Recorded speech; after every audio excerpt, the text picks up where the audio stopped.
اللهم صل على سيدنا محمد يا رب صل وسلم دائما ابدا على حبيبي. قلم کی قسم اٹھا کے اللہ نے فرمایا کہ اے محمد صلی اللہ علیہ وسلم آپ اپنے رب کے فضل سے مجنون نہیں ہیں. وَإِنَّكَ لَعَلَىٰ خُلُقٍ عَظِيمٍ آپ بہترین خلق اخلاق پر ہیں. تو اخلاق کو ڈیفائن کر رہا تھا میں کہ اخلاق کی ڈیفینیشن کیا ہے.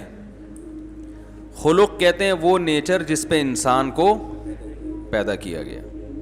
وہ تو ہر ایک کی اچھی ہوتی ہے لیکن خود اپنی حرکتوں سے بھی انسان اپنی نیچر بناتا ہے. برائی کرتے چلے جائیں گے تو گھٹی میں برائی پڑ جائے گی, اچھائی کرتے چلے جائیں گے تو گھٹی میں اچھائی پڑ جائے گی. تو نبی صلی اللہ علیہ وسلم کے اخلاق سب سے اچھے تھے. حالانکہ آپ صلی اللہ علیہ وسلم غضبناک بھی ہوتے تھے, آپ صلی اللہ علیہ وسلم میدان جنگ میں لڑتے بھی تھے, آپ صلی اللہ علیہ وسلم دشمن کو بعض دفعہ معاف بھی کرتے تھے لیکن بعض دفعہ انتقام بھی لیتے تھے. تو اس سے پتہ چلتا ہے, جو بار بار میں بات ریپیٹ کر کے سمجھا رہا ہوں, اخلاق صرف کسی سے مسکرا کے بات کرنا نہیں ہے. بعض دفعہ کسی کی گردن اڑانا بھی اخلاق ہوتا ہے, بشرطے کہ اس کی شریعت نے اجازت دی ہو. بعض دفعہ چور کے ہاتھ کاٹنا, یہ خود نہ گردنیں اڑانا شروع کر دیں, یہ گورنمنٹ کا کام ہے. چور کے ہاتھ کاٹنا بھی کیا ہوتا ہے؟ اخلاق. نبی صلی اللہ علیہ وسلم کے دور میں چوری ہوئی, آپ نے ہاتھ کاٹنے کا حکم دیا. تو زید ابن حارثہ رضی اللہ عنہ نبی کے منہ بولے بیٹے تھے اور بہت ہی چہیتے تھے. آپ نے ان کو بیٹا بنایا ہوا تھا. آج کل تو لوگ چاہتے ہیں نا اپنی اولاد دو سے زیادہ نہ ہو, تو پہلے زمانے میں اپنی بھی ہو رہی ہے, دوسروں کی اولاد کو بھی اپنا بنا لیا جاتا تھا. تو یہ فیملی پلاننگ کی نحوست ہے کہ لوگوں نے انسانوں کو بوجھ سمجھنا شروع کر دیا ہے کہ انسان جو ہے وہ بوجھ ہوتے ہیں, وہ آپ کا خرچہ کراتے ہیں. تو زید ابن حارثہ کو نبی نے کیا بنایا؟ حالانکہ اجمی تھے, غلام تھے, تو ان کو اپنا بیٹا بنا لیا. وہ بے پناہ محبت نبی ان سے کیا کرتے تھے. حالانکہ بھائی عرب تو ویسے بھی اجمیوں سے محبت اکثر آج بھی نہیں کرتے, تو پہلے کیا حال ہوتا ہوگا. آپ بھی جاؤ نا, کوئی اجمی آئے تو وہ زیادہ لفٹ نہیں کراتے اس کو, اللہ ماشاء اللہ جو دیندار ہیں وہ الگ بات ہے. تو نبی صلی اللہ علیہ وسلم کے یہ اخلاق تھے کہ آپ صلی اللہ علیہ وسلم نے ایک عجمی کو جو کہ غلام تھے ان کو بیٹا بھی بنایا. اتنا بڑا شرف کہ بیٹا بنا دیا. بھائی کچھ خادم کے طور پہ رکھ لیتے ہیں, بھائی ملازم کے طور پہ رکھ لیتے, پھر عزت دیتے. نہ نہ نہ, بیٹا بنانے میں جو عزت ہوتی ہے وہ کہیں بھی اس سے زیادہ تو عزت ہے ہی نہیں نا کوئی. بیٹا بنایا اور ایسا اتنی محبت دی ان کو, اتنی محبت دی کہ جو ان کے والدین کو جب پتہ چلا نا کہ ہمارا بیٹا یہاں پایا جاتا ہے تو وہ لینے کے لیے آئے. پہلے زمانے میں ایسا ہوتا تھا کہ کوئی ان نون پرسن آپ کے علاقے میں آ گیا نا, کوئی پاسپورٹ ویزا تو ہے نہیں, تو غلام بنا لیا جاتا تھا. آج کل حکومت قتل کر دیتی ہے, جیل میں ڈالتی ہے. آپ اللیگل کسی ملک چلے جائیں تو حکومت کو رائٹ ہوتا ہے بھائی, وہ جان سے بھی مار سکتے ہیں. تو پہلے زمانے میں جان سے مارنے کے بجائے کیا کرتے تھے؟ غلام بنا لو اس کو. تو اب جب والدین ان کے آئے ان کو لینے کے لیے, ان کے رشتہ دار آئے کہ ہمیں, ان کا خیال تھا رشتہ داروں کا, جب زید ابن حارثہ کو پتہ چلے گا کہ اوریجنل والدین آ گئے ہیں تو وہ تو خوشی سے پاگل ہو جائیں گے, تو ہم ان کی منہ مانگی قیمت دے کے ان کو چھڑا کے لے آئیں گے. تو وہ حیران ہو گئے کہ جب انہوں نے زید ابن حارثہ سے پوچھا تو انہوں نے کہا میں تمہارے ساتھ جانے کے لیے تیار نہیں ہوں. یہ ہیں انک لعلی خلق عظیم, بہترین اخلاق. کہ وہ نبی کے پاس رہ کر ان کو نبی سے اتنی محبت ہو گئی کہ میں یہیں رہوں گا, میں واپس جانے کے لیے تیار نہیں ہوں. ایک طرف اخلاق کا یہ عالم ہے. اب رسول اللہ صلی اللہ علیہ وسلم کے دور میں چوری ہوئی تو لوگوں نے کہا بھائی سفارش کرو, یہ تو بڑے خاندان کا آدمی ہے, یہ عورت تھی کہ اس کا ہاتھ کٹ گیا تو مسئلہ ہو جائے گا, تو اب نبی سے سفارش کرے گا کون؟ کسی نے کہا بھائی حب رسول اللہ, نبی کے سب سے چہیتے تو زید ابن حارثہ ہیں, ان سے کہہ دو وہ کر دیں گے تو نبی مان جائیں گے. جیسے لاڈلا ہوتا ہے نا بچہ کوئی, بھائی لاڈلے کی بات کون رد کرتا ہے. زید ابن حارثہ نے شکایت کی کہ یا رسول اللہ لوگ کہہ رہے ہیں آپ تھوڑی رعایت کر لیں, ان کا ہاتھ نہ کاٹیں. آپ صلی اللہ علیہ وسلم غضبناک ہوئے, فرمایا اللہ کی قسم اگر فاطمہ بنت محمد بھی چوری کرتی صلی اللہ علیہ وسلم لسرقتها, تو میں اس کا ہاتھ بھی کاٹ ڈالتا. اور آپ نے چور کا ہاتھ کاٹنے کا حکم دیا. ایک طرف اخلاق ایسے ہیں کہ غلام آپ کے پاس رہنے کو ترجیح دے رہا ہے, اپنے والدین کو ترجیح نہیں دے رہا. دوسری طرف اخلاق ایسے ہیں کہ چور کا ہاتھ, بولو بھائی, اب کوئی انگریز یہاں وحشیانہ منظر دیکھ لے کہ ہاتھ کاٹا جا رہا ہے, وہ کہے گا یار یہ کیسا اسلام ہے بھائی, یہ کیسے نبی ہیں, یہ تو دہشت گرد ہیں معاذ اللہ, یہ تو دہشت گردی کی تعلیم میں ہاتھ کاٹا جا رہا ہے بھائی, کوڑے لگا دو, تھپڑ لگا دو, تبلیغ میں بھیج دو 4 مہینے کے لیے, چلہ لگا دو, سیروزہ لگا دو, سمجھا دو. محبت سے بھی تو سمجھایا جا سکتا ہے. لوگ کہتے ہیں نا بھائی, لوگ ایسے موقع پہ کیا کہتے ہیں بھائی اصل چیز تو رسپیکٹ ہے نا, ڈائلاگ ہے. آپ کسی کو عزت دو گے تو وہ بھی آپ کو عزت دے گا. رسپیکٹ ہے, محبت ہے, محبت سے جو کام ہوتا ہے وہ سختی سے نہیں ہوتا. بھائی یہ اصول کلی نہیں ہے. عزت دو گے تو عزت ملے گی, لیکن بشرطے کے سامنے والا بھی عزت کا مطلب جانتا ہو, ورنہ عزت دو گے تو وہ ذلیل کرنے پہ آ جائے گا. بعض لوگ ہیں وہ دبا کے رکھو گے نا تمیز سے چلتے ہیں وہ, سمجھے. آپ کہہ رہے ہو یار ان کو ہمارے گھر کی باتیں کہاں سے پتہ چلتی ہیں, کہہ رہے یار یہ پتہ نہیں مولوی صاحب ایسی باتیں کرتے ہیں بالکل صحیح کہ کہاں سے کر رہے ہیں یہ بات. بعض لوگ ایسے ہوتے ہیں ان کو جتنا دبا کے رکھو گے نا اتنا تمیز سے چلیں گے وہ. بعض ملازم ایسے ہوتے ہیں ان کو عزت دی آپ کو بیچ کے کھا جائیں گے وہ, حقیقت ہے. وہ کہیں گے ہمارے سیٹ صاحب میں بتا کتنے کا لے گا یہ. تو یہ چل رہا ہے, مارکیٹ میں چل رہا ہے. تو عزت دو عزت لو یقیناً صحیح ہے, لیکن یہ عزت بھی قابل عزت لوگوں کو کے لیے, یہ مقولہ بھی کس کے لیے ہے, جو قابل عزت ہوتے ہیں, جن کی گھٹی میں ذلت ہے, جو بائی نیچر برے ہوتے ہیں, ان کو عزت دینے سے عزت نہیں ملتی. تو رسول اللہ صلی اللہ علیہ وسلم کے ایک طرف اخلاق کہ زید ابن حارثہ جانے کے لیے تیار نہیں ہے, دوسری طرف چور کا ہاتھ تو بہرحال کاٹنا ہے. آپ کہہ سکتے ہیں بھائی یہ تو اس لیے کاٹ رہے تھے کہ اللہ کا حکم ہے, مجبور تھے, تو اللہ کے حکم کے سامنے تو کوئی کچھ نہیں کر سکتا. واقعی ایسا ہی ہے کہ اصل میں اللہ کا حکم تھا چور کا ہاتھ کاٹو, قرآن کی آیتیں ہیں, لیکن سوال یہ پیدا ہوتا ہے تو پھر کیا اللہ نے بد اخلاقی کا حکم دیا, اللہ نے دہشت گردی کا حکم دیا کہ چور کا ہاتھ کاٹو؟ اللہ ظالم ہے بھائی. نبی کے اخلاق بہت اچھے, مگر نبی کی صفات اللہ سے آگے تو نہیں ہے نا, نبی کی رحمت اللہ سے زیادہ تو نہیں ہے نا بھائی, اللہ تو سب سے زیادہ رحیم ہے. تو یہ کیا بات ہے کہ اللہ کو ترس کیوں نہیں آ رہا چور پہ کہ اس کا ہاتھ مت کاٹو؟ میں یہ اتنی ڈیٹیل میں اس لیے جا رہا ہوں کہ ہمارے ہاں بیلنس نہیں ہے. اخلاقیات کی بات ہوتی ہے تو اخلاق اخلاق اخلاق اخلاق اتنا ہو کہ وہ, اور جو بد اخلاق ہیں وہ اس طرف لڑک جاتے ہیں. اسلام کی خوبی یہ ہے کہ اس نے ہر چیز میں بیلنس رکھا ہے, نہ اتنے میٹھے بنو کہ لوگ نگل جائیں, نہ اتنے کڑوے بنو کہ لوگ تھوکنا شروع کر دیں. بیلنس, تمیز سے چلو, تمیز سے, ہوشیاری کے ساتھ, صحیح ہے نا, تمیز سے چلو. جرائم کو ایک حد تک برداشت کیا جائے گا, اس کے بعد مجرم کی معافی نہیں ہے, کیونکہ مجرم کو معاف کر دینا در حقیقت عام لوگوں کے ساتھ زیادتی ہے. پھر دیکھو بدعتی کی تعظیم سے منع کیا گیا ہے. بدعتی کی وجہ اس کی یہ کہ ایک کافر اور فاسق کی آپ تعظیم کرتے ہو, لوگوں پہ برا اثر نہیں پڑتا, لوگوں کو پتہ یہ تو کافر ہے, یہ ہدایت پہ تھوڑی ہے بھائی. لوگ اس کو تھوڑی اس سے متاثر ہوتے ہیں, سب کو پتہ ہے یہ کافر ہے, ہم اس کے دین کو فالو نہیں کرتے. بدعتی میں مسئلہ یہ ہوتا ہے کہ وہ لیبل اسلام کا لگاتا ہے, جب اس کو عزت ملے گی تو لوگ اس کو قابل عزت سمجھ کے اس کو فالو کرنا شروع کر دیتے ہیں, اس کو فالو کرنا شروع کر دیتے ہیں. اس سے نقصان کس کا ہے؟ اسلام کا. نقصان اسلام کا ہوتا ہے اس سے. بعض دفعہ شخصی فائدہ دیکھا جا رہا ہوتا ہے ایک شخص کا فائدہ دیکھا جا رہا ہوتا ہے, لیکن اس کی وجہ سے جو امت کو نقصان ہو رہا ہے وہ ہماری نظر میں نہیں ہوتا. تو بیلنس نہیں ہے. تو آپ صلی اللہ علیہ وسلم نے حکم دیا چور کا ہاتھ کاٹا جائے. کیسی سخت سزا ہے. گورے اس پہ کہتے ہیں یار کوڑے لگا دیتے, جیل میں ڈال دیتے, ہاتھ کاٹنا ہے ساری زندگی کے لیے معذور. 10,000 روپے چوری کیے, 50,000 روپے چوری کیے, تو ہاتھ کی قیمت تو 50,000 سے زیادہ ہے نا. کیا خیال ہے بھائی جان؟ تو ہاتھ کاٹنے کا کوئی تک بنتا ہے؟ اللہ نے کہا نہیں کاٹو.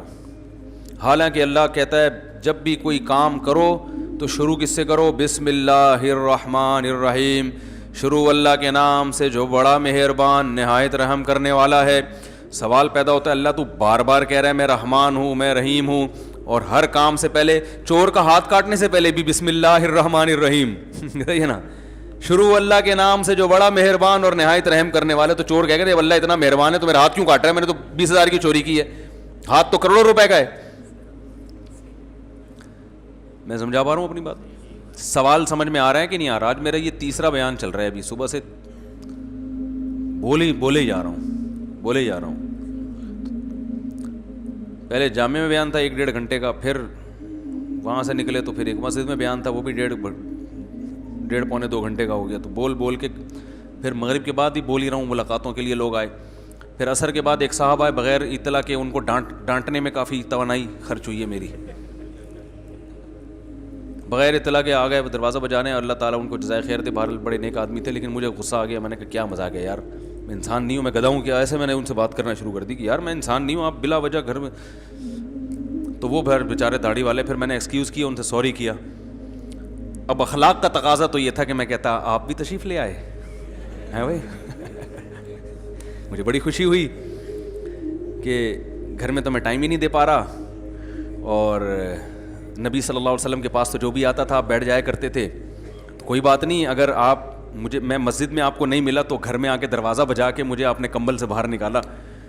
میں بہرحال کیونکہ رسول اللہ صلی اللہ علیہ وسلم نے فرمایا کہ مسکرا کے بات کرنا صدقہ ہے, تو میں بھی آپ سے مسکرا کے بات کروں گا, دفع ہو جائیے یہاں سے. یہی ہوگا نا بھائی. اب اخلاق کا تقاضا ہے تھوڑا سختی کرو. عوام کنٹرول میں نہیں آ رہی ہے تو سختی کے بغیر کنٹرول میں. بھائی ایک اصول بنا دیا کہ ٹائم لینے کا یہ طریقہ ہے, ملاقات کا یہ طریقہ ہے, یہ ٹائم ہے. میں نے ان کو اپنی ڈائری دکھائی, میں نے کہا اس میں آپ کہیں بھی نہیں ہو. اگر اس میں کہیں ہوتے پھر میں ٹائم نہ دیتا تو میری غلطی ہے. تو کہنے لگا میں تو آج ڈال دیں. میں نے کہا پھر ہاں یہ کہیں کہ اس میں ہمیں بھی, تو پھر میں نے ان کو کوئی ٹائم دے دیا.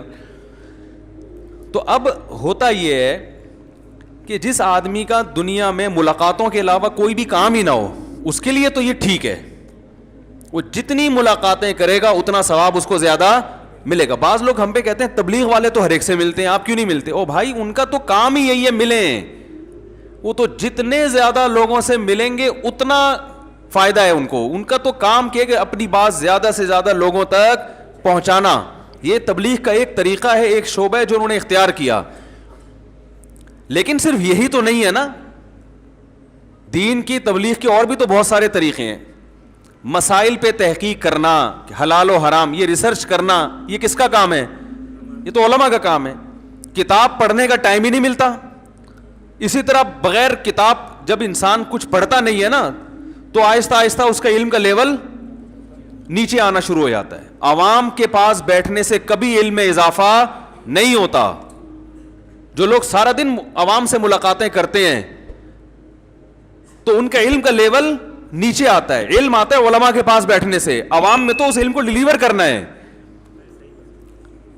تبھی جو علماء تدریس نہیں کرتے, کوئی کتاب نہیں پڑھاتے, وہ صرف عوام میں تقریریں کرتے ہیں, وہ کچھ دنوں میں بالکل ڈاؤن جانا شروع ہو جاتا ہے. ان کا جو معلومات کا لیول ہے نا وہ بالکل سطحی باتیں پہ آ جاتے ہیں وہ. تو بھائی اگر ہمیں کچھ پڑھنے کا بھی ٹائم دے دو, کچھ ریسرچ کا بھی ٹائم دے دو. پھر ہمارے گھر بھی ہیں ماشاءاللہ, بچے بھی ہیں, ان کا بھی ٹائم دے دو یار. کو تھوڑا سا تمیز سے ان کے ساتھ بھی کبھی بیٹھ جایا کریں. کھانے کا ٹائم دے دو, سونے کا ٹائم دے دو. ٹھیک. تو اب یہاں پر لوگ کہتے ہیں یار یہ کیسے غصے سے بات کرنے مل نہیں رہے. بھائی یہاں اخلاق کا تقاضا یہ ہے کہ آپ نے اپنے, یہ میں دیکھیں اپنی بات نہیں کر رہا, آپ کو بھی ایک اصول بیان کر رہا ہوں میں. یہ ہر ایک کے لیے اصول ہے کہ صبح سے شام زندگی گزارنے کے لیے آپ کے پاس کرنے کے بہت سارے کام ہوتے ہیں. سارے کام نہیں کیے جا سکتے, ترجیح دینی پڑتی ہے کون سا امپورٹنٹ ہے اور کون سا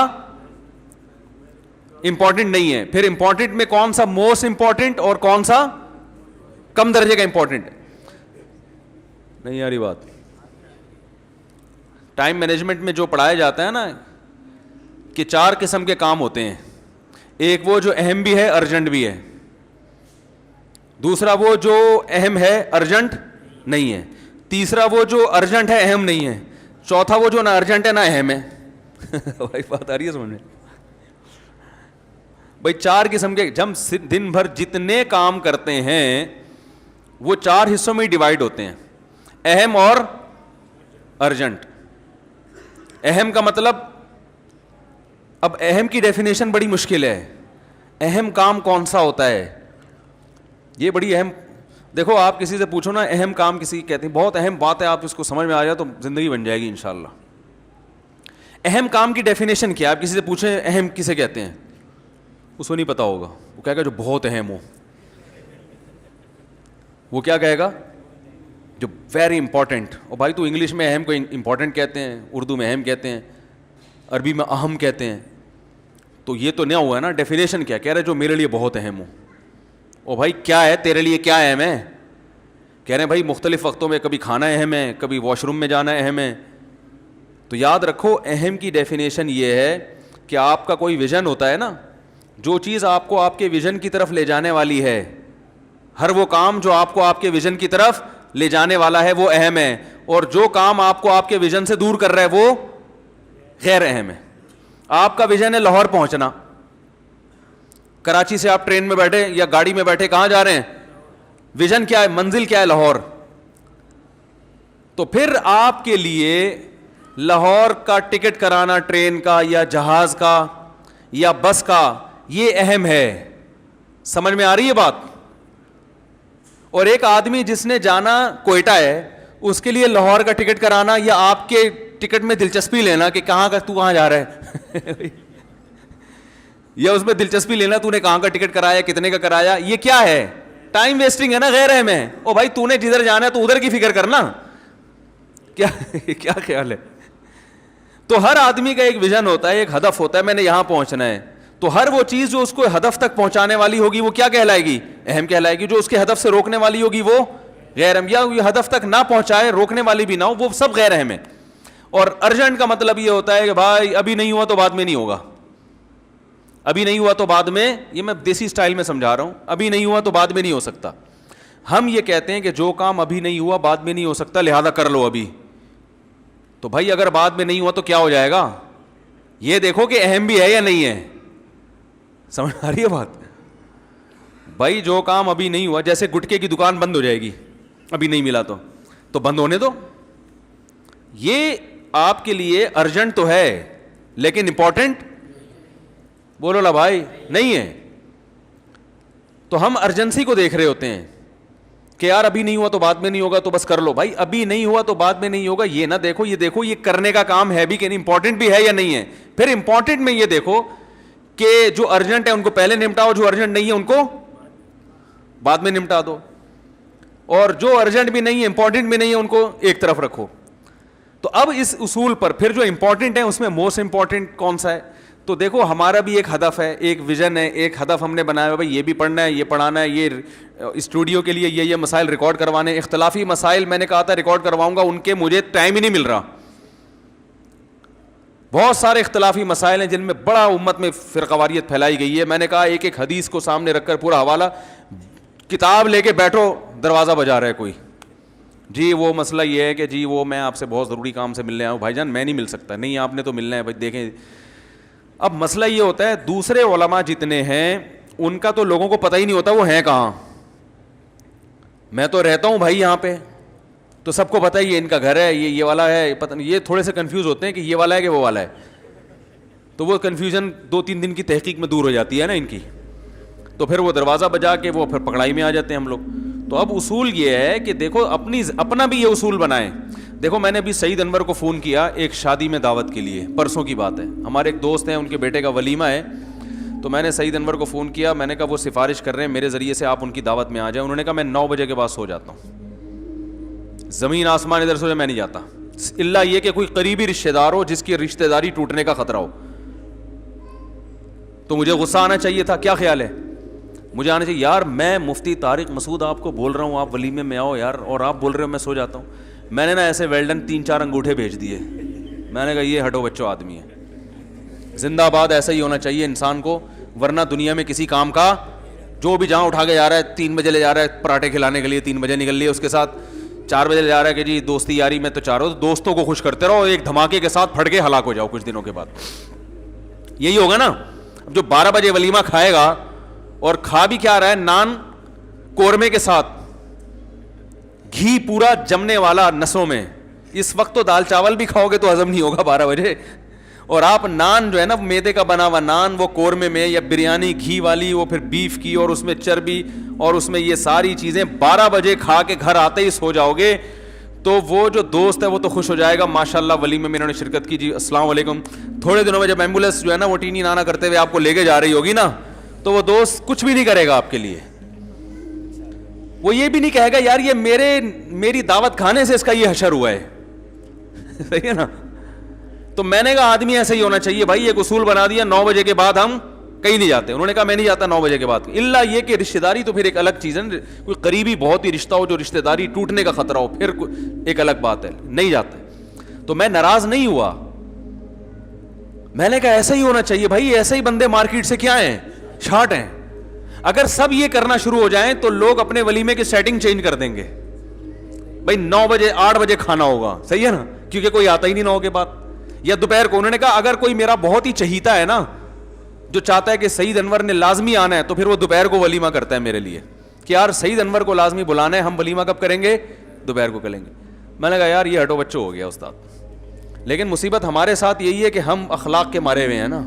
میں اگر کہوں گا تو یار یہ مفتی صاحب ہو کے جناب مفتی صاحب ہو کے ایسی باتیں کر رہے ہیں یار, تو وہی ہے. ایک دن مفتی صاحب 12 بجے شادی سے آ رہے ہوں گے, ٹھیک ہے نا, اور جی مفتی صاحب کا بیان, مفتی صاحب تھے, مفتی صاحب ہوا کرتے تھے, قورمے کی نظر ہو گئے بیچارے. تو آدمی کو ان چیزوں میں مضبوط ہونا پڑتا ہے, مضبوط. وجہ اس کی یہ کہ آپ نے پہلے یہ دیکھنا ہے. دیکھو تبلیغ میرا بھی ویژن ہے کہ دین پوری دنیا میں غالب ہو جائے, لیکن میرا جو طریقہ ہوگا وہ ایک دوسرے کا طریقہ الگ ہوگا, میرا الگ ہوگا, کسی اور کا الگ. ہر آدمی کا الگ طریقہ ہوتا ہے.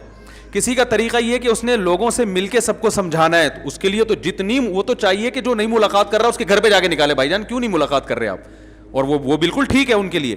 لیکن جس کا کام علمی بھی ہو, اس نے ریسرچ بھی کرنی ہو, تحقیق بھی کرنی ہو, اس کے بیانات کا سیٹ اپ بھی ہو, بچے بھی پالنے ہو, گھر بھی چلانا ہو, اور لوفری بھی کرنی ہو, جائز لوفری جو ہے نا, اس کو مضبوط ہونا پڑے گا, اس کو غصہ بھی کرنا پڑے گا. بھائی جان جو ٹائم بتا دیا آؤ, نہیں تو پتلی گلی سے نکل جاؤ. اب آپ جا کے میرے خلاف کلپ بناؤ, یہ بد اخلاق ہے, وہ کلپ میں افورڈ کر لوں گا, لیکن میں لوگوں کی لائن اپنے گھر کے باہر برداشت نہیں کر پاتا.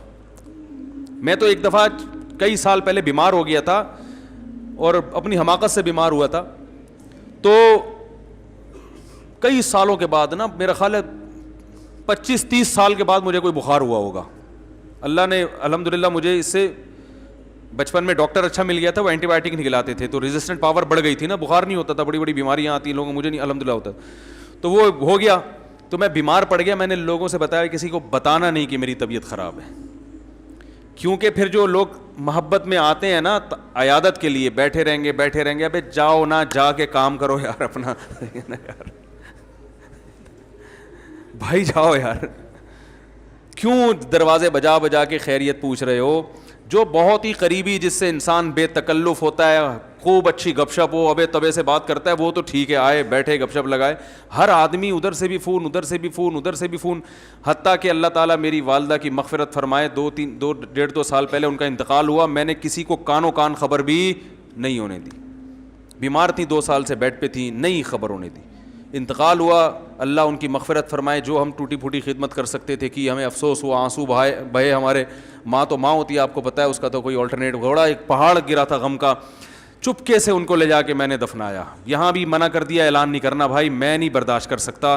جو تعزیت کرنے والوں کی لائنیں لگیں گی, اور وہ جو سارا دن بیٹھ کے تسلی کے جملے, وہ بھائی بڑا غم ہوا, اچھا آپ کو غم ہوا, بہت افسوس ہوا, بھائی کیا کروں, اب کیا کرنا ہے, اب بتاؤ بھائی وہ ہوا تو وہ ہوا تو وہ تکلف میں ٹائم ویسٹنگ. بھائی میں نے کہا بعد میں جب ٹائم گزر جائے گا لوگوں سے کہہ دوں گا بھائی دعا کر لو ان کے لیے, وہ ٹائم گزر چکا ہوگا.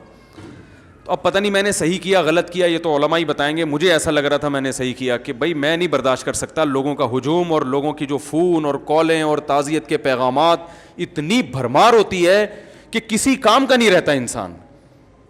اسلام میں موت اور زندگی, موت کو زیادہ اہمیت دینے کی اجازت نہیں ہے. بھائی سب نے مرنا ہے, ہم نے بھی جانا ہے, اس نے بھی جانا ہے, فلاں نے بھی جانا ہے. گیا انتقال ہوا. عرب اس میں بڑے اچھے ہیں, وہ اتنا لمبا حساب کتاب نہیں کرتے, کہتے ہیں انا للہ و انا الیہ راجعون, خلاص مات علی الایمان, بس ختم. ایسے جو لوگ سعودی عرب رہے ہیں وہ جانتے ہیں, وہ زیادہ نہیں وہ تمبو ومبو لگ رہے اور یہ آ رہے ہیں اور پھر وہ دعائے خیر تے بخیر لاغ لے تو شاخ بخار, پھر وہ آیا, پھر دوسرا آیا دعائے خیر. آپ تو کوئٹہ کے ہیں نا, کتنی لمبی دعائیں خیریں کی چلتی ہیں نا.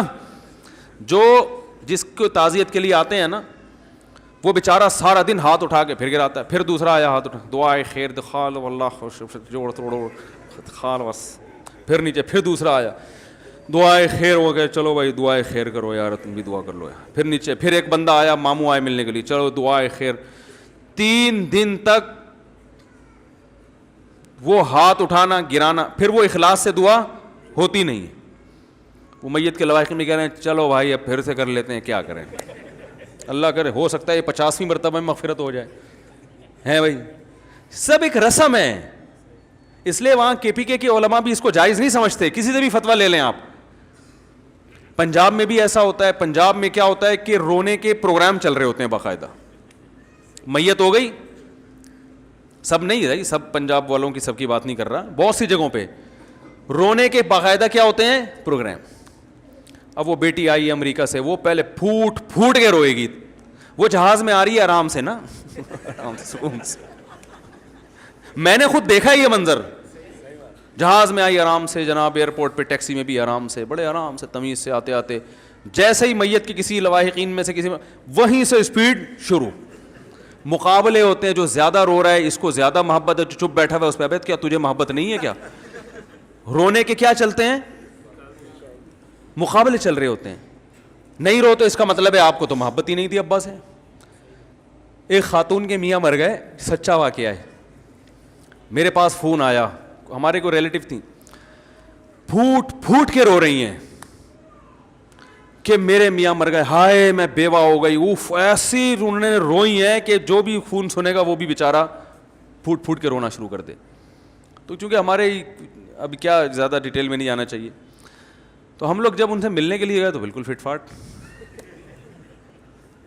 ہم نے کہا آپ کو تو بڑا غم تھا, کہہ رہے ہیں جان چھوٹی, بڑی مصیبت دی ہوئی تھی, ٹینشن دی ہوئی تھی. وہ بندہ ٹھیک نہیں تھا نا جس کا انتقال ہوا, وہ بہت ظلم کر رہا تھا اپنی بیوی کے اوپر, بالکل بھی ٹھیک نہیں تھا وہ آدمی. تو وہ ہے جان چھوٹی, اللہ کا فضل ہو گیا, اللہ نے خود ہی اٹھا لیا. لیکن اب مرنے پہ ایسا ریئیکٹ کرنا ہے وہ ایک مجبوری ہے. بھائی اگر ایسا ریئیکشن نہیں کیا لوگ بولیں گے واہ بھائی واہ, میاں مر گیا, رونا ہی نہیں آ رہا ان کو. تو یہ ڈرامے چل رہے ہیں زیادہ تر. اسلام میں حکم یہ ہے کہ بھائی کوئی میت ہو گئی تو 3 جملے کہو اور پتلی گلی سے نکل لو. اعظم اللہ اجرک, وہاں جاؤ تسلی کے, جو وہ بھی ہر آدمی نہ جائے. بھائی جن کے کوئی خاص رشتہ دار ہیں, جو ریلیٹیو ہیں, جو جن کے جانے سے تسلی ہوگی سامنے والے کو, 3 جملے بولو جا کے, بھائی اعظم اللہ اجرک, جو مصیبت آپ کو پہنچی ہے اللہ اس پہ آپ کے اجر میں اضافہ کر دے. واحسن عزاءک, اس غم پہ اللہ آپ کو صبر کی توفیق دے. وغفر لمیتک, اور مرحوم کی مغفرت فرمائے.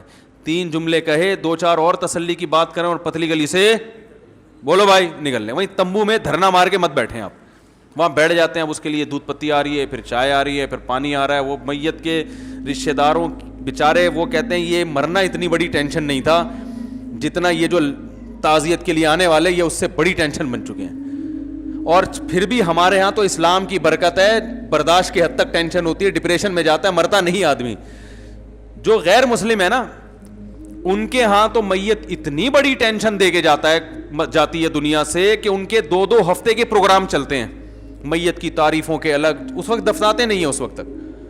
پھر وہ ان کے کوئی پنڈت جی آ رہے ہیں, پنڈت کہتے ہیں, یہ پنڈت نہیں, مجھے کسی نے انڈیا سے کہا آپ نے مندر کو مندر بنا دیا اور پنڈت کو پنڈت بنا دیا, تو پنڈت لفظ ہے. وہ آتے ہیں پھر وہ پتہ نہیں کیا کیا پڑھتے رہتے ہیں, اس کے اوپر گھوڑے پڑھ رہے ہوتے ہیں, پھر اس پہ پیسے لے کے جاتے ہیں, وہ کئی ہزار روپے کا وارثوں کا خرچہ ہو جاتا ہے. ہمارے یہاں اسلام نے کہا خرچہ کرنے کی چندہ ضرورت نہیں ہے, صرف خرچہ ہوگا میت کے کفن کا ہے بھائی, میت کی قبر کا, قبر خود کھودنا نہیں آتی تو گورکن کو پیسے دے دو, اس کے علاوہ تیسرا کوئی خرچہ نہیں ہے. اور یہ خرچہ بھی میت کے وراثت کے مال میں سے ہوگا. جتنا مال چھوڑ کر گیا ہے نا اس میں سے پہلے یہ کفن دفن کا خرچہ نکالو. کفن کے کتنے پیسے خرچ ہوتے ہیں کفن پہ, وہ بھی یہ کہ جب اگر کوئی گھر میں کسی کی قمیض پھاڑ کے جو ہے نا کفن بنا دو, صحابہ تو ایسے ہی کرتے تھے, الگ سے کپڑا تھوڑی خریدتے تھے. حضرت ابو بکر کو جب کہا گیا نا یہ کپڑا, انہوں نے فرمایا زندوں کو پہناؤ, ہمارے لیے نیا کپڑے کی ضرورت, ہمیں پرانے کپڑے میں دفن کر دینا, وہاں قبر میں جا رہے ہیں نا وہاں کون سا کوئی, وہ تو فرشتے آئیں گے دیکھنے کے لیے, وہ تو اعمال دیکھتے ہیں, وہ آپ کے کپڑے تھوڑی دیکھیں گے. تو ٹینشن نہیں لو بھائی, زندگی کو کیا بناؤ, ہلکا ہلکا بناؤ, کاموں میں ٹائم لگاؤ. اب جو دنیا سے چلا گیا وہ واپس نہیں آئے گا, اب آپ نے کرنا ہے اس کے لیے مغفرت کی دعا. جو غم خود سے ہو رہا ہے وہ تو ہوتا ہے, وہ تو نیچرل ہے, وہ تو نبی کو بھی ہوتا تھا, آنکھوں سے آنسو ٹپکتے ہیں, بس کافی ہے. چیخنا چلانا, آپ صلی اللہ علیہ وسلم نے میت پر چیخنے چلانے والی عورتوں پر لعنت فرمائی ہے. کتنا بڑا جرم ہے. اور آج میت پہ عورتیں چیختی ہیں کہ نہیں چیختی, ہاں ہاں ہاں ہاں کر کے, اس کو کمال سمجھتی ہیں. کمال صبر کرنا ہے, چیخنا چلانا کمال نہیں ہے. عورت کے لیے سب سے بڑا غم اس کے بچے کی موت ہے, کیونکہ عورت کی سب سے محبوب چیز کیا ہوتی ہے, بچہ. ایک عورت کا بچہ مر گیا نبی صلی اللہ علیہ وسلم کے دور میں, وہ اتنی غمزدہ ہوئی کہ بچے کی قبر پہ کھڑے ہو کر رونا پیٹنا کیا نا, اس نے چیخ رہی ہے چلا رہی ہے. آپ صلی اللہ علیہ وسلم پیچھے سے گزرے, انہوں نے فرمایا صبر کرو صبر. اسے نہیں پتا تھا کہ نبی صلی اللہ علیہ وسلم نے, اس نے کہا آپ کو وہ غم پہنچا ہوتا نا, مجھے پہنچا ہے, پھر میں پوچھتی کہ کیسے صبر کیا جاتا ہے. اس نے گویا طنز کیا, اس کو نہیں پتا تھا کہ آپ صلی اللہ علیہ وسلم میں. اس نے کہا اصل میں غم تو جس کو پہنچا ہے وہی جانتا ہے نا, ہمارے یہاں یہی ہوتا ہے نا, آپ کسی کو بولو صبر کرو, کہہ رہے تمہیں تکلیف ہو نہیں رہی نا اس لیے تم صبر کا کہہ رہے ہو. رونے پر پابندی نہیں ہے, چیخنے چلانے پر پابندی ہے, واویلا کرنے پر پابندی ہے. تو وہ صحابیہ کو کسی نے بتایا کہ تو رسول اللہ صلی اللہ علیہ وسلم ہے, تو وہ فوراً پریشان ہو کے گئیں اور نبی صلی اللہ علیہ وسلم کے پاس آ کے کہنے لگی میں اب صبر کروں گی. آپ نے فرمایا انما الصبر عند الصدمۃ الاولیٰ, جب صدمہ پہنچتا ہے نا اس وقت صبر کی فضیلت ہے, بعد میں تو سب کو صبر, بعد میں تو سب کو صبر آ جاتا ہے. کون ساری زندگی بیٹھ کے کون روتا ہے. تو کہاں سے کہاں بات چلی گئی بھائی, بات کیا شروع ہوئی تھی یار, کدھر بات یہ ہو رہی تھی کہ بھائی ہر چیز کا ایک طریقہ ہوتا ہے. اب وہ سعید انور کا میں واقعہ بتا رہا تھا. اب بظاہر تو وہ بد اخلاقی ہے نا کہ میں 9 بجے کے بعد نہیں آؤں گا, لیکن یہ اخلاق ہیں. اخلاق میں سب سے پہلے اپنے آپ کے ساتھ اچھا سلوک کرو نا بھائی. دوستوں کے چکر میں اپنا بیڑا غرق کیا ہوا ہے, اپنی نہ نیند ہو رہی ہے نہ کھانا ہو رہا ہے ڈھنگ سے, نہ ٹائم. جو رات کو دیر سے سوئے گا وہ تہجد کے لیے اٹھے گا, وہ تو فجر کے لیے اٹھنا مشکل. جو 1-1 2-2 بجے تک شادیوں سے آتے ہیں تو آپ کیا سمجھتے ہیں فجر پڑھ لیتے ہوں گے؟ بہت مشکل ہے فجر کے لیے اٹھنا ایسی صورت میں, اور تہجد کہاں پڑے گا وہ آدمی. تو ہمارے نبی صلی اللہ علیہ وسلم, لوگ کہتے ہیں بھائی نبی دعوت نہیں ٹھکرایا کرتے تھے, تو نبی تو تہجد بھی نہیں چھوڑتے تھے. آپ کو دعوت نہ ٹھکرانے والی حدیث یاد ہے, تہجد والی یاد ہے بھائی؟ آپ دعوت قبول کر کے 3 بجے جب رات کو گھر پہ آؤ گے تو تہجد کی سنت زندہ کرو گے؟ نہیں ہوگی سنت. اس لیے اس معاملے میں بھائی پوری قوم کو چینج کرنے کی ضرورت ہے. اعلان کر دیں. ہمارے ایک دوست کا ایک واقعہ بتاتا ہوں, بس پھر اصل موضوع کی طرف آ کے بات سمیٹتا ہوں. ہمارے ایک دوست ہیں, اللہ ان کی عمر میں بہت برکت دے, مجھے بھی بہت کچھ ان سے سیکھنے کو ملا. انہوں نے اپنی شادی میں اعلان کیا کہ کھانا 9 بجے اسٹارٹ ہو جائے گا. کھانا 9 بجے, یہ سیکھیں یہ چیز سیکھنے کی ہے. کھانا 9 بجے اسٹارٹ ہو جائے گا, ایسی کی تیسی. لوگوں نے کہا ابے سب لکھتے ہیں, کارڈ پہ لکھا ہوگا تو 12 بجے نا. اب ان کی شادی ہے, دلہن بیوٹی پارلر گئی ہوئی ہے, وہ تو 9:30 بجے تو وہ بیوٹی پارلر جاتی ہے. لکھا ہوا ہوتا ہے کھانا 9 بجے, اور دلہن جا کب رہی ہوتی ہے, اور دولہا 11:30 بجے جا رہا ہوتا ہے. اس پہ ڈسٹیمپر ذرا کم لگانا پڑتا ہے نا, تو وہ کہتا ہے لیٹ بھی چلا جاؤں کوئی مسئلہ. سمجھ میں آ رہی ہے بات؟ تو رشتے دار پھر 11:45 بجے آ رہے ہوتے ہیں. ایک عجیب حساب چل رہا ہے. تو کوئی بھی ٹائم کا پابند نہیں ہوتا. انہوں نے پہلے کر دیا کہ 9 بجے ٹائم کی پابندی کی جائے گی, سب کو بتا دیا. تو اب کیا ہوا کہ 9 بجے یہ دولہا بن کے پہنچ گئے شادی ہال میں. ویٹر سے کہا کھانا لگا دو. وہ کہہ رہا کوئی بندہ ہی نہیں ہے تو کہاں سے لگا دوں کھانا. انہوں نے کہا بھائی ہم ٹائم کے پابند ہیں, جس نے آنا ہے نہیں آنا نہیں آئے, کھانا لگ جائے گا ہم کھا کے چلے جائیں گے. دلہن بھی مارکیٹ سے شارٹ ہے, کمال کی بات یہ ہے. دلہن کیا ہے وہ بھی نہیں ہے. انہوں نے کہا بھائی ہماری ایڈک نہیں ہے. ابھی سے عادت, دلہن کو بھی تو عادت ڈالو نا ٹائم کی پابندی کی. بھائی 9 بجے کھانا اسٹارٹ ہو جائے گا. میں یہ نہیں کہہ رہا کہ گھر کو آفس بنا دیں آپ. اب پتہ چلا جا کے پھڈے بیگم 7:03 پہ کھانا چاہیے مجھے, 3 منٹ پہ 4 منٹ ہو گئے وہ تیش میں آ گئے. وہ یہ گھر میں تو تھوڑا لچک کے ساتھ ہی چلنا پڑتا ہے. اس کے بھی کچھ اصول ہے, ضابطے ہیں, وہ ایک الگ ٹاپک ہے کہ گھر میں اصول کیا ہونا چاہیے. اس میں بھی اتنی بے اصولی نہیں ہے کہ کچھ پتہ ہی نہیں ہے کہ کب کھانا ہونا چاہیے کب سونا ہونا چاہیے. لیکن ایک اس میں وہ بہرحال وہ فوج والا اصول گھر میں نہیں چلتا. اب انہوں نے کیا کیا, 9 بجے کھانا ویٹروں کو بولا لگا دو ایسی کی تیسی. انہوں نے بھائی نہیں یار کوئی بھی نہیں آئے گا. انہوں نے کھانا ضائع ہو جائے گا, ٹھنڈا ہو جائے گا. بھائی ہونے دو. کھانے میں ایسی کشش ہے نا, اس کی خوشبو دلہن کو بیوٹی پارلر میں پہنچ گئی, اس کی خوشبو سالوں کو پہنچ گئی ان کے گھر میں, حالانکہ وہ 20 کلومیٹر دور تھے. کھانا جب اسٹارٹ ہوتا ہے نا تو خبر جنگل میں آگ کی طرح پھیلتی ہے. 9 بجے کھانا اسٹارٹ ہوا, 9:30 بجے پوری پبلک موجود تھی. کھانا ایسی چیز ہے آدمی کمپرومائز نہیں کرتا. بھائی پہنچو یار ایسی کی تیسی. خواتین بھاگ گئیں, ساڑیاں کو چھوڑو, جو شلوار قمیض اور سادہ پجامہ ہے وہ پہن کے بھاگو. کھانا کون چھوڑتا ہے یار. اب سجنے کے چکر میں کھانا ہی بعد میں آ کے کسی اور تقریب میں نمائش کر دیں گے. ابھی کیا کس کو فوکس کرو, کھانا, کیونکہ اب یہ ڈر ہوتا ہے نا نکل جائے گا. بھائی آپ نے لوگوں کو دیکھا پلیٹوں میں کتنا بھرتے ہیں کھانا, حالانکہ ان کو پتا ہوتا ہم کھا نہیں سکتے, لیکن وہ اس لیے بھر رہے ہوتے ہیں کہ یہ جو موٹے اچھے پیس ہیں یہ نکل نہ جائے کہیں ہاتھ سے. یہ ہوس ہے, پتہ ہے نہیں کھا سکتے اتنا, لیکن یار چلو بچ جائے گا نا. ایسا نہ ہو کہ ختم ہو جائے بعد میں جائے ملے ہی نہیں, یا جو لیگ پیس ہے وہ کوئی اور اٹھا کے لے جائے, اور چیسٹ والا ہم کھاتے نہیں ہیں کوئی بھی, یا چیسٹ پیس کوئی لے جائے ہم لیگ نہیں کھاتے, تو کچھ بھی ہو سکتا ہے. تو وہ کہتے ہیں 9 بجے کا مطلب ہم نے اسٹارٹ کر دیا اور 9:30 بجے تک پبلک سب پہنچ چکے تھے بھائی, اور کھانا کھا رہے ہیں, وجہ سے انجوائے کر رہے ہیں. ہاں بھائی اور بھائی خیر یہ سب سیٹ ہے. اس کے بعد سب کو پتا چل گیا کہ ان کے 9 بجے کا مطلب 9 بجے ہی ہوتا ہے. مجھے اس پر اکثر ایک لطیفہ یاد آتا ہے, کئی دفعہ سنا چکا ہوں, لیکن نئے لوگ بھی آتے ہیں نا.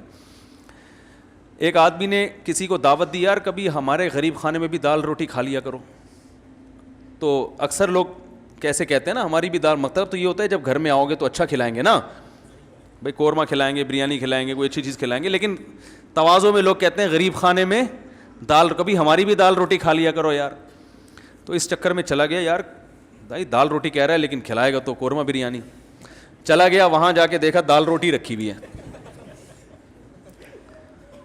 تو اتنے میں نا کتا زیادہ بھونک رہا تھا, تو جو میزبان نے کتے سے کہا چپ ہو جا ورنہ تیری ٹانگیں توڑ دوں گا. تو یہ کتے سے کہتا ہے یہ ٹانگیں واقعی توڑے گا تیری. یہ جو بات کہتا ہے اس کا مطلب وہی ہوتا ہے. ہم جب کہتے ہیں ٹانگیں توڑ دے گا تو ایک دھمکی ہوتی ہے نا, ورنہ ٹانگیں کون توڑتا ہے کسی. کہہ رہے چپ ہو جا ورنہ یہ واقعی ٹانگیں توڑے گا. اس کے ہاں مجاز نہیں ہے, حقیقت ہے. سمجھ رہے ہو. تو ہمارے ہاں جب بھی کوئی لفظ بولا جاتا ہے اس کا حقیقی مطلب تو کبھی بھی لیا جاتا ہی نہیں ہے. سب کہتے ہیں 10 بجے ملاقات کا مطلب یہ ہے کہ 12 بجے ہے. میں ولیموں میں کیوں نہیں جا رہا بیان کرنے کے لیے, ایک بڑی وجہ یہ بھی ہے, کئی بار کا تجربہ ہے. میں نے ان سے کہا یار ایک ٹائم دو, اس ٹائم پہ میں بیان شروع کر دوں گا. انہوں نے کہا ٹھیک ہے 10 بجے. میں نے کہا مجھے پتا ہے 10 بجے کا کہہ رہے ہو, بیان 11 بجے ہوگا, تو 11 بجے ہی میں ڈائری میں نوٹ کر لیتا ہوں. سمجھ رہے ہیں نا. نہیں آپ 10:30 کا چلیں کر لیں, چلیں 11:15 کر لیں. میں نے کہا مجھے پتا ہے لوگ نہیں آئیں گے, آپ لوگوں کو جو مرضی کہیں, میں اپنی نوٹ جو کر رہا ہوں 11 بجے پہنچا ہوں, تو 11 بجے بھی لوگ نہیں ہیں. گھر بیٹھے میں یار صوفے پہ چڑھ کے اصول میں انتظار کر رہے ہیں. تو بیان آدھے گھنٹے کا ہوگا, ٹائم اس میں 1.5-2 گھنٹے کا صرف ہوگا. تو یہ بڑی قوم میں دیکھو, جاپان میں ہم ازبکستان میں تھے, ٹرین کا ٹائم تاشقند میں ٹرین کا ٹائم تھا 7:28, صبح 7:30 بھی نہیں, 25 بھی نہیں, 7:15. ہمارے یہاں تو 7:45 اس طرح چل رہا ہوتا ہے نا, بلکہ 7:45 بھی نہیں, 6 بجے ٹرین کا ٹائم ہے صبح, تو 6 بجے میں ہم 8-10 گھنٹے احتیاطاً, وہ میں نے لطیفہ سنایا تھا نا جمعے کو, وہ 50-50 آیا کرتا تھا, تو اس میں ٹرینوں کے سسٹم دکھایا گیا نا, ڈرامہ آتا تھا پرانے زمانے میں مزاحیہ, تو ٹرینوں کی ناقص صورتحال اس میں دکھائی گئی کہ لاہور سے کچھ بچے ٹرین میں سوار ہوئے کراچی جانے کے لیے. پہلے تو ٹرینیں بہت لیٹ ہوتی تھیں, تو بچوں نے پینٹیں پہنی ہوئی ہیں, ان کا انٹرویو لیا گیا, کہاں جا رہے ہو جی؟ اسکول کی چھٹیاں گزارنے, ہم کراچی جا رہے ہیں. بڑی خوشی ہوئی. جب وہ کراچی پہنچے ہیں نا تو بچے بڑے ہو چکے تھے, ان کی پینٹیں چڈیاں بن چکی تھیں, بوڑھے جوان بوڑھے ہو چکے تھے, یعنی کافی زندگی ان کی ٹرین میں گزر گئی کراچی پہنچتے پہنچتے, وہ بالکل صحیح نقشہ کھینچا.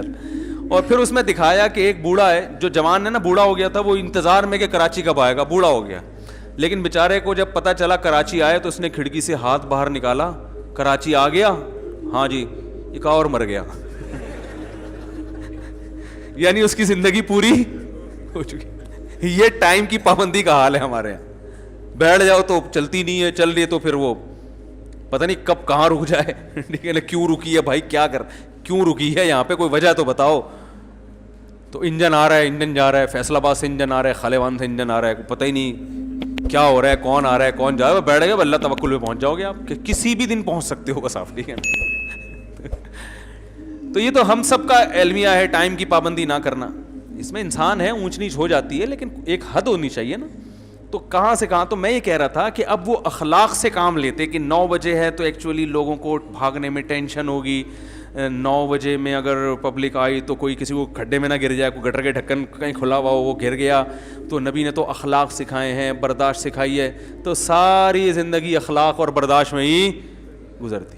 کوئی کام ان کا ٹائم پہ نہ ہوتا, اور آج ان سے بڑے بڑے کام لے رہے, ایک بھی کام نہ کرتے. وہ سوتے ہی رات کو 3 بجے آ کے, جب رات کو 3 بجے سو گئے تو پھر فجر کے لیے اٹھنا, مجھے فجر کے بعد پھر غریبی لگانی پڑے گی آپ کو, پھر 10 بجے اٹھو گے, پھر 10 بجے اٹھ کے تو آدھا دن تو ویسے ہی خراب ہو گیا. کام کا ٹائم تو صبح کا ہوتا ہے. میں نے اپنی زندگی میں دیکھا ہے کہ جس دن میں نے صبح 4 بجے اپنی ایکٹیویٹیز کا آغاز کیا نا, نیند بھی بہت تھوڑی, روزہ بھی رکھ لیا, اور دوپہر 1 بجے تک اتنے کام نمٹا لیے جو عام دنوں میں ایک ہفتے میں بھی نہیں ہوتے, اور اس کے بعد سارا دن فارغ. روزہ بھی, کیونکہ روزہ لگنا تو ظہر کے بعد شروع ہوتا ہے نا انسان کو, بھائی صبح تو ظہر تک تو آدمی ویسی غریبی میں نکال لیتا ہے. ہم کیا کرتے ہیں, غلطی روزہ رکھ کے سو جاتے ہیں. جب سو کے اٹھتا ہے نا انسان تو پھر وہ سارا دن اس کا نحوست میں گزرے گا. ٹھیک ہے نا, وہ تب یہ چڑچڑا پن پیدا ہو گیا, اور وہ نہ پان کھا سکتا ہے, نہ گٹکا کھا سکتا ہے, نہ چائے پی سکتا ہے. تو عجیب سے وہ بے برکتی. رسول اللہ صلی اللہ علیہ وسلم نے فرمایا, بورک لامتی فی بکورہا, اللہ نے میری امت کی برکت صبح کے وقتوں میں رکھی ہے. صبح 2 گھنٹے کام اور شام کے 6 گھنٹے برابر ہیں. اور یہ غیر مسلم اب اس پر آ رہے ہیں. چائنیز صبح, میں تھائی لینڈ میں تھا, میں نے صبح 6 بجے دیکھا مارکیٹیں کھلی ہوئی ہیں, آلو پیاز ٹماٹر بک رہے ہیں. ہم نے کہا یار ہمارے یہاں 6 بجے صبح جاؤ مارکیٹ, لوگ پاگل سمجھ کے آپ کو جیل میں بند کر دیں گے, یار یہ کچھ ذہنی مریض آ گیا. 12 بجے تک بھی مارکیٹیں کھلی نہیں ہوتی. 12 بجے آپ صدر میں جاؤ, کوئی بھی نہیں, بیٹھا ہی نہیں ہوگا کوئی. تو یہ نحوست, یہ بے برکتی کیوں ہے؟ ہم کمپرومائز میں لگے رہتے ہیں. یار وہ کیا کہے گا, یار وہ کیا کہے گا, یار یوں کیا ہوگا, فلانا کیا ہوگا, یار وہ کیا کہے گا, یار وہ ابھی 3 بجے اس نے بلایا ہے وہاں چلے جاؤ, 3:45 بجے اس کی دعوت ہے وہاں چلے جاؤ, آج اس نے حلوہ پوری لا کے رکھ دی ہے, اگرچہ مجھے ڈاکٹر نے منع کیا ہے کہ بھائی پھٹ جاؤ گے, مر جاؤ گے, دھماکے سے ہلاک ہو جاؤ گے, لیکن اگر میں نے حلوہ پوری نہیں کھائی تو کسی کا دل دکھانا اسلام میں بہت سخت گناہ ہے بھائی. اسلام کسی کا دل دکھانے کی, ہارٹ اٹیک سے مرنے کی اجازت دیتا ہے, برین ہیمریج سے فالج ہونے کی اجازت دیتا ہے, قومے میں لقمے میں جانے کی اجازت دے رہا ہے, مگر اسلام یہ کبھی نہیں کہتا کسی مسلمان کا دل دکھاؤ, لے آؤ 2 پوریاں اور لے آؤ بھائی. ایسا ہی ہو رہا ہے نا, میں غلط کہہ رہا ہوں؟ اخلاق, او بھائی یہ والے اخلاق نبی نے نہیں سکھائے ہیں. یہ کون سے اخلاق کی بات کر رہے ہو یار, یہ والے تھوڑی سکھائے نبی نے, اصول پہ تھوڑی سمجھوتا ہوتا ہے. اخلاق وہ ہیں کہ کسی کے بچے کو لے کے آپ نے پالا, محبت سے پالا, یہ اخلاق ہیں. بیوہ عورت سے شادی کی, ان کے یتیم بچوں کو محبت سے لے کے پالا, زوجہ کے ساتھ پہ ہاتھ نہیں اٹھایا کبھی, بیوی کی کڑوی کسیلی باتوں کو برداشت کر لیا, ٹھیک ہے نا, اور اپنے دوستوں کی برائیوں پہ پردہ ڈالا. ٹھیک ہے نا, آپ صلی اللہ علیہ وسلم اس بات کو ناپسند کرتے تھے میرے سامنے کسی کی برائی کی جائے, آپ چاہتے تھے میں سب سے میرا دل صاف رہے. یہ ہے اخلاق. ہم نے اخلاق کا مطلب یہ لیا کہ جو منہ میں جو ٹھونس رہا ہے کھا لو, جو جس ٹائم پہ بلا رہا ہے مل لو, جو جب ملاقات کے لیے آ رہا ہے بیٹھ جاؤ, چاہے دوسرے اہم کاموں کی ایسی کی تیسی ہو جائے. یہ جو لڑکے پڑھتے نہیں ہیں نا, ان کی ایک بڑی وجہ اخلاق بھی ہے. دوست احباب ہے, کبھی کوئی گٹر کے ڈھکن پہ لے کے بیٹھا ہوا ہے اس کو, کبھی کوئی سنوکر کلب لے کے جا رہا ہے, وہ کہہ رہا ہے بھائی میں نے پڑھنا ہے, میرا MBBS میں میرے ابا نے اتنی مشکل سے میرا ایڈمیشن کروایا, مجھے پڑھنے دو یار. دوستی بھی کوئی چیز ہوتی ہے تو پھر لگا لو دوستی, بیٹھ جاؤ اس کے ساتھ. کبھی کہیں چلے گئے, کبھی کہیں چلے گئے, کبھی گٹر کے ڈھکن پہ بیٹھ گئے, اور کبھی جناب سنوکر کلب چلے گئے. تو ڈاکٹر بنے گا. ہمارے محلے میں ایک ڈاکٹر تھے چائلڈ اسپیشلسٹ, اب اتنی پرانی بات ہو گئی ان کو نہیں پتہ چلے گا کہ میں ان کی بات کر رہا ہوں, کسی کو بھی پتہ نہیں چلے گا. وہ بچوں کا علاج کراتے تھے, ان کو علاج میں کوئی مزہ نہیں تھا. تو مجھے کسی نے ان کے بارے میں بتایا کہ یہ پڑھتے تو تھے ہی نہیں, تو یہ علاج کہاں سے کریں گے. کہہ رہے ہم نے دیکھا MBBS کے دوران, ہاؤس جاب کے دوران بھی یہ بیڈمنٹن کھیلا کرتے تھے پابندی سے. ان کو بیڈمنٹن کا شوق تھا تو یہ بیڈمنٹن کے ٹورنامنٹ میں زیادہ دلچسپی لیتے تھے اور کسی طرح امتحان گزارا چلا کے پاس کر دیتے. دوستی یاریاں بہت تھیں تو اس لیے دوستیوں یاریوں میں یہ بیڈمنٹن کو زیادہ فوکس کیا, لہذا اب ان کو آتا واتا کچھ بھی نہیں ہے.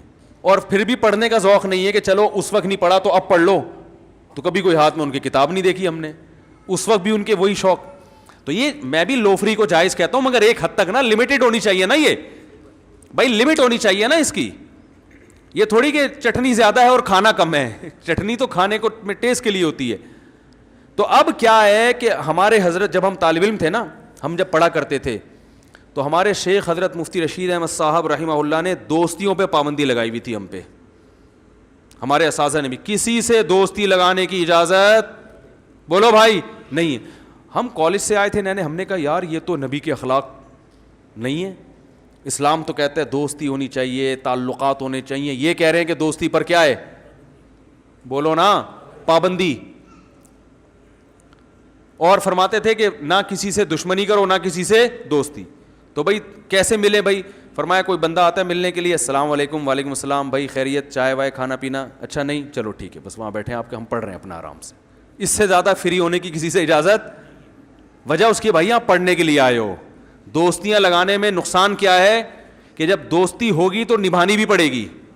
پھر کبھی وہ کہہ رہے دہی لے آؤ, کبھی کہہ رہے دودھ لے آؤ, کبھی کہہ رہے آج چلو فلاں جگہ چل کے چائے پیتے ہیں. تو جس کام کے لیے یہاں آئے ہو, تمہارے باپ نے تمہیں یہاں داخل کیا ہے, وہ دوستیوں کے لیے داخل بولو بھائی نہیں کیا. دوستیوں پر بھی پابندی. اور یہی ہمارے جتنے بڑے بڑے علامے دنیا میں گزرے ہیں یہ دوستیوں سے اپنے آپ کو بچاتے تھے. سمجھ میں آ رہی ہے بات. وہ دوست جو ٹائم ویسٹ کرے, ہاں بعض دوستیاں آپ کے کام میں معاون اور معاونت کا ذریعہ بنتی ہیں, مدد کا ذریعہ بنتی ہیں, وہ ترقی کا ذریعہ بنتی ہیں, وہ تو ٹھیک ہیں. لیکن آج کل ایسے دوست مارکیٹ میں زیادہ تر تو ٹائم ویسٹ کرنے والے ہوتے ہیں, آپ کو آپ کے ویژن تک پہنچنے نہیں دیں گے.